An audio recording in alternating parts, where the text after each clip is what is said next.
বন্ধুরা, যখন গরমে কিছুই খেতে ইচ্ছে করে না, এই দেখো কাঁচা লঙ্কা, কালো জিরে ফোড়ন দিয়ে আমি আলু বটবটি সিম ভাজি করেছি। এরকম করে তোমরা খেতে পারো, দেখবে এক থালা ভাত খাওয়া হয়ে যাবে এক পদে। নমস্কার, হ্যালো বন্ধুরা, কেমন আছো তোমরা সবাই? আশা করছি ভালো। এই যে এখন আমি রান্না করব বরবটি।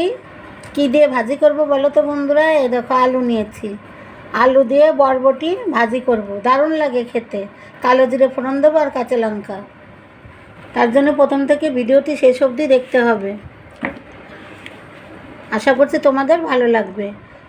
আর যেসব বন্ধুরা এখনও আমার পেজে নতুন, সাবস্ক্রাইব করোনি, প্লিজ আমার চ্যানেলটিকে সাবস্ক্রাইব করে দিও। আর ফেসবুক পেজ থেকে দেখে পরে অবশ্যই ফলো দিয়ে আমাকে একটু সাপোর্ট করো। ঠিক আছে বন্ধুরা, পুরো ভিডিওটি দেখো আমি কেমন করে আলু দিয়ে বরবটি সিম ভাজি করছি। এই সিম কয়েকটা একসঙ্গে নিয়ে ভালো করে দেখে নিতে হবে, পোকা টোকা আছে নাকি বেছে কুটে রান্না করতে হবে।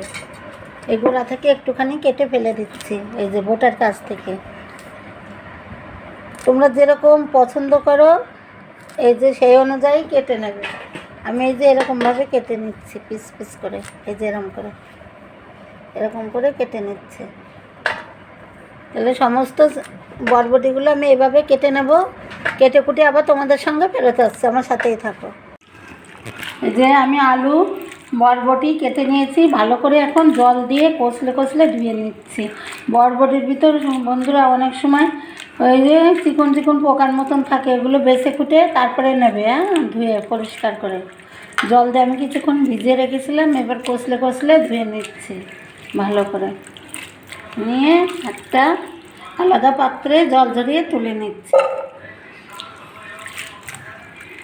আলু একসঙ্গে দিয়ে, আলুটাও এরকম কুচি পাতলা করে কেটে নিয়েছে। দেখো,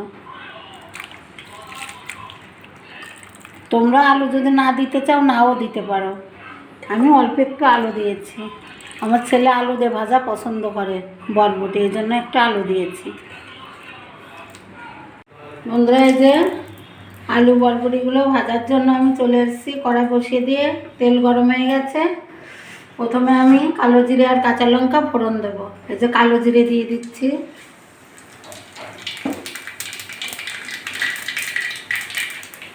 সাথে কয়েক টুকরো কাঁচা লঙ্কা ফোড়ন দিয়ে আমি আলু আর বরবটিগুলো ছেড়ে দেবো।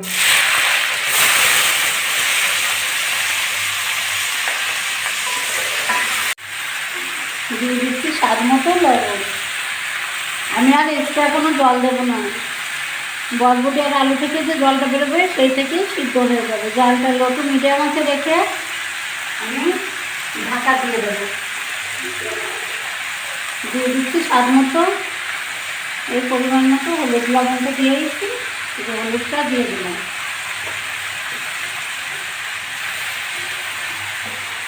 ভালো করে নাড়াচাড়া করে সব মিশিয়ে নিলাম একসঙ্গে। এবার আমি জালটা লো টু মিডিয়াম আছে রেখেছি, 7 মিনিট মতো ঢাকা দিয়ে রাখবো, তারপরে আবার ফিরে আসছি। বরবটির গন্ধটা বন্ধুরা কি সুন্দর লাগে। এই যে ভাজি হচ্ছে, সিদ্ধ সেই ধোয়া উঠছে, গন্ধটা খুবই সুন্দর লাগছে।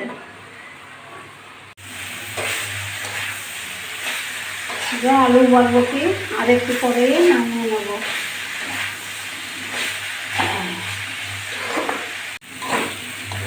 এই যে বন্ধুরা, কালো জিরে কাঁচা লঙ্কা ফোড়ন দিয়ে আলু বরবটি ভাজা একদম কমপ্লিট হয়ে গেছে। আমি এখন চুলাটা বন্ধ করে দিচ্ছি। আমি একটা প্লেটে তুলে নিচ্ছি।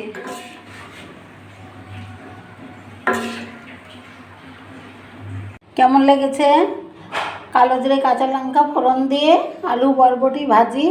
দারুণ লাগে খেতে বন্ধুরা, তোমরা একবার এরকম করে বাড়িতে বানিয়ে খেয়ে দেখো। ভালো লাগলে লাইক করে দিও, আর নতুন বন্ধুরা প্লিজ আমার চ্যানেলটিকে অবশ্যই সাবস্ক্রাইব করে দিও। সবাই ভালো থেকো, টাটা সবাইকে।